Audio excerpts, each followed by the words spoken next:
Libra, your change of story is literally in your head. So the voice in your head, that voice you tell yourself all the time, whatever you're saying, that inner narrative needs to change.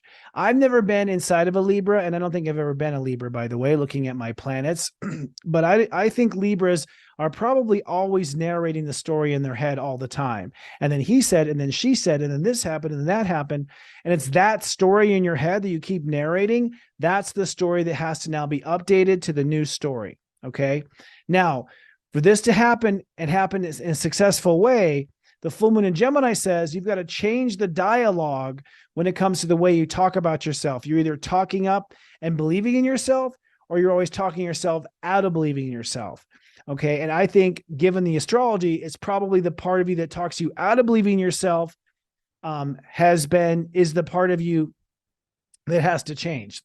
The part that doubts, the part that parrots your parents, the part that parrots society. Well, society says this, or society says women can never be this, or men can never be that sort of thing. That's the voice that has to change in this full moon. That's the attitude. You have a certain prejudicial attitude about whether or not you're going to believe in it. Like, I'll believe it when I see it.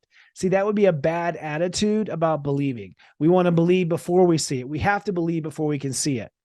Now, the square between Mercury and Neptune is you're going to have to reconcile your big, brilliant ideas with the living a quality life. Like, so you have to figure out how to live a high vibration quality life and also fulfill your brilliant ideas and your brilliant dreams.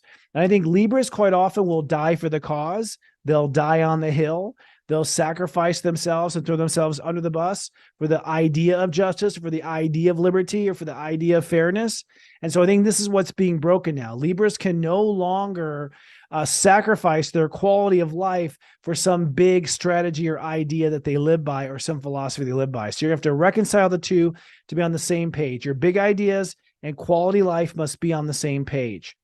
And with Venus in your sign, while the South Node is also in your sign, you are being seduced by Venus to let go of your attachments to an old character, okay? An old way of behaving, an old way of defending yourself. You're being talked out of the old fight, talked out of the old behavior, talked out of the old characterization of yourself. And the reason why you must leave this old characterization of yourself is so that you can be in the relationships you deserve and partner with the people you deserve to be partnered with.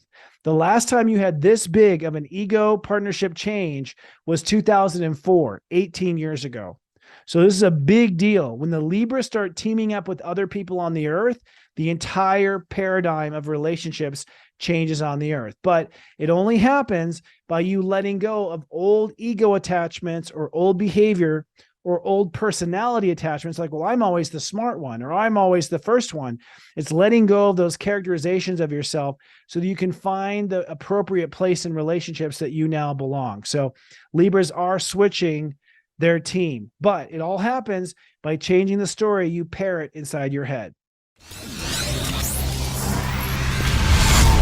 It's serious joy, joy, joy.